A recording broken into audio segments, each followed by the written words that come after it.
সবাইকে ঈদ মোবারক। যে যেখানে আছেন আশা করি ভালো আছেন। ঈদের দিন তারপরেও আমি জানি যারা খেলা প্রেমী বা ফুটবল প্রেমী তাদের মাথা থেকে আসলে ফুটবলের ভাবনাটা যায়নি, কারণ আগামী 10ই জুন খুব বেশি দেরি নেই, বাংলাদেশ এবং সিঙ্গাপুরের মহা গুরুত্বপূর্ণ ম্যাচ। ওই ম্যাচ নিয়ে কথা বলবো না, ম্যাচের বাইরে একটা বিষয় নিয়ে একটু আপনাদের সাথে আজ শেয়ার করতে চাই, আশা করি শুনবেন।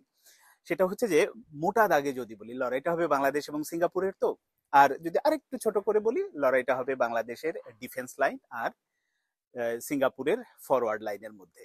তারও মধ্যে যে বিষয়টা নিয়ে কথা বলতে চাই, সেই জায়গাটা হচ্ছে এই যে ফরওয়ার্ড লাইন আর ডিফেন্স লাইন, এর মধ্যে আবার লড়াইটা হবে হচ্ছে ভাইয়ে ভাইয়ে, দুই ভাই, দুই দলে দুজন ভাই খেলছেন।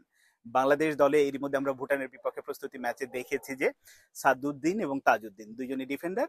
আর অন্যদিকে সিঙ্গাপুর দলেও দুজন ভাই আছেন, তারা হলেন একজন ইকসান ফান্দি, অন্যজন ইলহান ফান্দি। এবং ফান্দি ফ্যামিলির লম্বা ইতিহাস আছে, সেটাও বলছি ছোট্ট করে। তার আগে বলি, এই যে ইসকান ফান্দি এবং ইলহান ফান্দি, ইকসান তো এই যে মালদ্বীপের বিপক্ষে যে ম্যাচটা হয়েছে সেখানে গোল করেছেন। খুবই ভয়ঙ্কর একজন খেলোয়াড় বাংলাদেশের ডিফেন্সের জন্য, গোটা বাংলাদেশ দলের জন্য। অনেকদিন পরে দলে ফিরেছেন।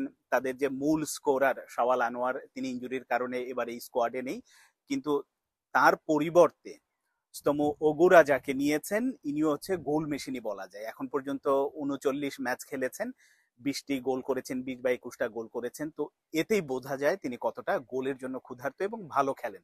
থাই লিগে খেলে থাকেন, খুবই ভালো। এবং দুই ভাইয়ের বোঝাপড়াটা কিন্তু অসাধারণ। মানে যে কোনো প্রান্ত থেকে যে কোনো ভাবেই তারা সবসময় অপোনেন্টকে ব্যতিব্যস্ত রাখে এবং গোল করার সিদ্ধহস্ত, মানে একেবারে পাকা খেলোয়াড় যেটা বলা যায় সেটাকে। অন্যদিকে যদি আমরা সাদউদ্দিন এবং তাজউদ্দিন, সাদউদ্দিন অনেক দিন হলোই জাতীয় দলে খেলছে। বিশেষ করে তার সেই ভারতের বিপক্ষে আপনাদের মনে আছে নিশ্চয়ই, সল্ট লেকের সেই গোলটা, অসাধারণ মুহূর্ত।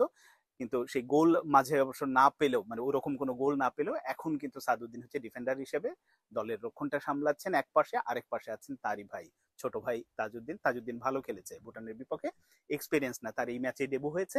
তো এই যে দুই ভাইয়ের লড়াইটা, এটা একটা অতুলনীয়। আমি জানি না একাদশটা যদি আমাদের কাবরেরা আসলে মূল একাদশে সাদ এবং তাজ দুজনকেই রাখেন, ওদিকে কিন্তু সিঙ্গাপুর দলেও ইসকান এবং ইলহান দুজনই মূল একাদশে থাকবেন। অর্থাৎ দুই ভাইয়ের যে লড়াইটা, এটা কিন্তু একটা দেখার মতো বিষয় হবে।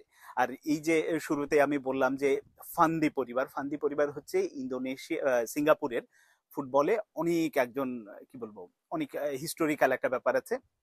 তাদের বাবা একজন প্রফেশনাল ফুটবলার ছিলেন, এবং বলা হয় যে সিঙ্গাপুরের ইতিহাসের অন্যতম সেরা ফুটবলার হচ্ছে তার বাবা আহমেদ ফান্দি। আহমেদ ফান্দি ওপরে বায়োগ্রাফিও আছে, তার বই আছে, অনেক রকম, মানে তার অনেক রকম অর্জন আছে সিঙ্গাপুরের ফুটবলে। এখন তার দু ছেলে খেলছে, দু ছেলে না, চার ছেলে, চার ছেলেই মোটামুটি ফুটবলের সাথে জড়িত, কিন্তু দুজন এখন জাতীয় দলে খেলছে। এই দুজনই আবার তারকা খেলোয়াড়, অর্থাৎ তারকা বাবার তারকা খেলোয়াড়। অন্যদিকে আমাদের সাদ এবং তাজের বাবা হয়তো তারকা খেলোয়াড় না, কিন্তু এই যে এখন তারকা, তারা যেহেতু জাতীয় দলে খেলছে, তাদের আমরা তারকা বলতেই পারি। তো এই দুই তারকার দুই ভাই, একদিকে বাংলাদেশের দুই ভাই, অন্যদিকে সিঙ্গাপুরের দুই ভাই, এই দুই ভাইয়ের টক্কর দেখা, মানে মূল দুই দলের বাইরে দুই ভাইয়ের টক্কর দেখবো আগামী 10ই জুন ঢাকা স্টেডিয়ামে, পুরো গ্যালারি থাকবে। এই টক্কর দেখার মধ্যেও শেষ পর্যন্ত বাংলাদেশ জিতবে আশা করি আমরা, সেই প্রত্যাশাতেই আছি। দেখা যাক।